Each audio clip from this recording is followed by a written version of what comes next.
പത്തനംതിട്ട വലഞ്ചുഴിയിൽ 14-കാരി ആറ്റിൽ ചാടി ജീവനൊടുക്കിയ സംഭവത്തിൽ പോലീസ് കസ്റ്റഡിയിലെടുത്ത യുവാവിനെ വിട്ടയച്ചു. യുവാവിനെതിരെ നിലവിൽ തെളിവില്ല എന്നാണ് പോലീസ് പറയുന്നത്. സംഭവത്തിൽ അയൽവാസിയായ യുവാവിനെതിരെ പെൺകുട്ടിയുടെ അച്ഛൻ പോലീസിന് മൊഴി നൽകിയിരുന്നു. വി ജയശങ്കർ വിവരങ്ങളുമായി ചേരുന്നുണ്ട് പത്തനംതിട്ടയിൽ നിന്ന്. ജയശങ്കർ, ഈ പോലീസിന്റെ എഫ്ഐആറിൽ ഇയാൾ അച്ഛനെയും സഹോദരനെയും മർദ്ദിക്കുന്നത് കണ്ടു. അതിന് പിന്നാലെ ഈ കുട്ടി ആറ്റിൽ ചാടുകയായിരുന്നു എന്നൊക്കെയാണ് എഫ്ഐആറിലുള്ള വിവരങ്ങൾ. ഇപ്പോൾ ഈ പോലീസ് കസ്റ്റഡിയിലെടുത്ത യുവാവിന് വിട്ടയച്ച സാഹചര്യം എന്താണ്?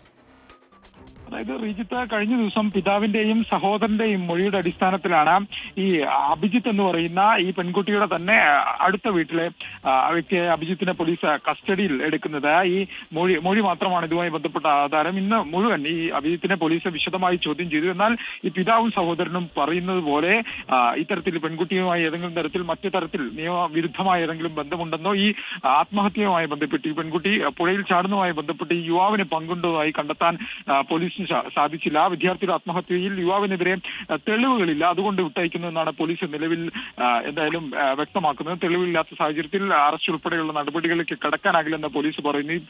ഇന്നലെ ഈ പെൺകുട്ടിയുടെ മരണത്തിന് പിന്നാലെ ഇന്ന് രാവിലെ മാധ്യമങ്ങളെ കണ്ട പിതാവ് ഇത്തരത്തിൽ പോലീസിന് നൽകിയ മൊഴി മാധ്യമങ്ങൾക്ക് മുമ്പിലും ആവർത്തിച്ചിരുന്നു. തന്നെയും മകനെയും ഈ പെൺകുട്ടിയുടെ സഹോദരനെയും മർദ്ദിക്കുന്നുകൊണ്ടു. ആ ഘട്ടത്തിലാണ് ഇത്തരത്തിൽ ഇന്നലെ രാത്രി ഈ ആവണി പുഴയിലേക്ക് ചാടിയതെന്നായിരുന്നു പിതാവ് മാധ്യമങ്ങളോടും പോലീസിനോടും എല്ലാം പറഞ്ഞിരുന്ന കാര്യം. എന്നാൽ ആ കാര്യത്തിൽ അതിനപ്പുറത്തേക്ക്, മൊഴിയുടെ അപ്പുറത്തേക്ക് യുവാവിനെതിരെ തെളിവുകളില്ലെന്ന് കണ്ടെത്തിയ സാഹചര്യത്തിലാണ് അഭിജിത്തിനെ വിടാൻ എന്തായാലും പോലീസ് ഒരുങ്ങിയത്. എന്തായാലും ഈ കേസുമായി ബന്ധപ്പെട്ട അസ്വാഭാവിക മരണത്തിനാണ് പത്തനംതിട്ട പോലീസ് കേസെടുത്തിരിക്കുന്നത്. ആ കേസുമായി ബന്ധപ്പെട്ട അന്വേഷണം തുടരുമെന്നും പോലീസ് എന്തായാലും വ്യക്തമാക്കിയിട്ടുണ്ട്. ഇന്ന് രാവിലെ കസ്റ്റഡിയിൽ എന്തായാലും അയൽവാസിയായ യുവാവിനെ പോലീസ് നിലവിൽ വിട്ടയച്ചിട്ടുണ്ട്. ഇയാൾക്കെതിരെ നിലവിൽ തെളിവുകളില്ല എന്നാണ് പോലീസ് പറയുന്നത്. ഈ പിതാവിന്റെ മൊഴിയുടെ മാത്രം അടിസ്ഥാനത്തിൽ ഇയാളെ കേസിൽ പ്രതി ചേർക്കാനാകില്ലെന്നും പത്തനംതിട്ട പോലീസ് വ്യക്തമാക്കുന്നുണ്ട്. റിജിത്ത്, വി ജയശങ്കർ പത്തനംതിട്ടയിൽ നിന്ന് വിശദാംശങ്ങൾ നൽകുകയായിരുന്നു.